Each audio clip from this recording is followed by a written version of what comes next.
In the summer of 2006, two groups of tourists took to the now closed hiking trail up Mount Robson in British Columbia. What resulted was one of the strangest cases of missing persons in the province's history. As the son of one of the hikers who went up that day, I've naturally wanted to find out exactly what happened. Long after the investigation closed, I continued to search for answers. This is what I discovered based on eyewitness testimony, police records, and meteorological data. The day started off a little chilly for that time of year, but not chilly enough to be considered dangerous. The tour guide separated the hikers into two groups. Group A, a fast group, and Group B, the leisurely group, which was a diplomatic way of saying they were slow.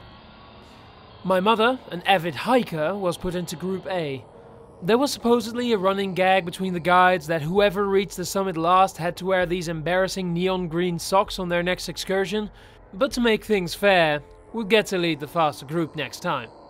At least, that's how they explained the very unfashionable socks worn by the leader of Group A that day. Both groups were estimated to reach the summit by noon, with Group A scheduled to arrive about an hour ahead of Group B. Each group had 2 walkie-talkies for safety reasons.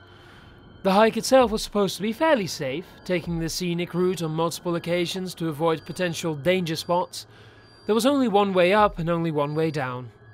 Group A quickly took to the trail while Group B lagged behind. They made it about 2/3 of the way up when my mother slipped on a mossy rock and sprained her ankle. One of the guides got on the walkie-talkie and contacted Group B, who was carrying the first aid kit.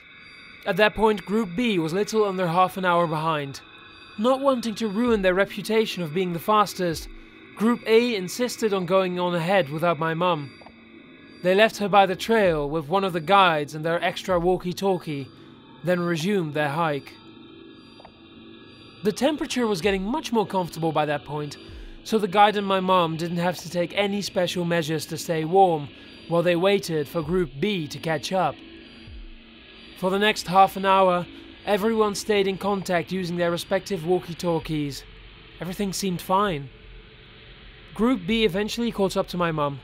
As they were tending to her ankle, they called ahead to Group A to check on their progress. At that point in time, they had almost reached the summit.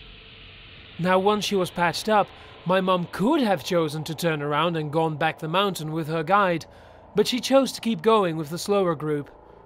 Guess she really wanted to see the summit. Now, this is where things get weird. At approximately 10:55 AM, a sudden increase in temperature and atmospheric pressure was reported. Based on meteorological data, there was a spike of approximately 15 degrees Celsius that dissipated by the time the devices conducted their next check.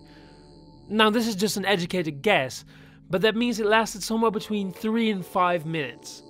Now, to be fair, Environment Canada's meteorological services deemed this spike to be a glitch, but many people in the surrounding area did in fact report feeling a sudden but temporary wave of heat at around the same time.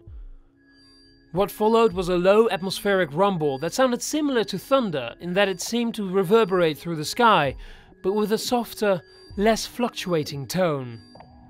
There were no storm clouds at the time, and no planes were reported in the area. Despite this, Group B continued their trek up the mountain, with my mom in tow. When they reached the summit, they found themselves alone. They could see Group A's track all the way up to the summit, but they ended there. No tracks going down, no signs of going over the edge, no sign of them anywhere. The guides tried contacting Group A on the walkie-talkie, but never received a response. It was assumed their walkie-talkie had run out of batteries, and since my mother and the guide had been left with their only spare, they hadn't been able to reply. Investigators assumed they'd gotten lost in the woods and never made it to the summit at all, that the tracks found were all from Group B. Whatever the case, 15 hikers went missing that day and were never to be found.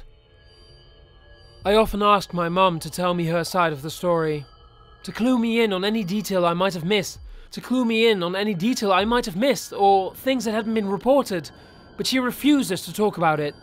She'll either change the subject or stare off blankly into space until I shut up, which is really abnormal for Mum. There's only one other thing that ever solicited that kind of response out of her. The feet. In 2007, feet, mostly left feet, started washing up on the shores of British Columbia. No one knows where they're from or who they belong to, but they've been periodically showing up. Severed feet, still wearing their running shoes. Go ahead and look it up if you want to. It's one of those really bizarre, unsolved mysteries you rarely hear about. When my mum hears about them, she goes quiet as the grave. Now, you wouldn't think that those feet would be related to this story in any way. Mount Robson is on the east side of British Columbia, far inland, bordering Atlanta. You wouldn't think there'd be any connection. But you also wouldn't think that many people wear high-end hiking boots with bright neon green socks, like the one that washed up on shore last week.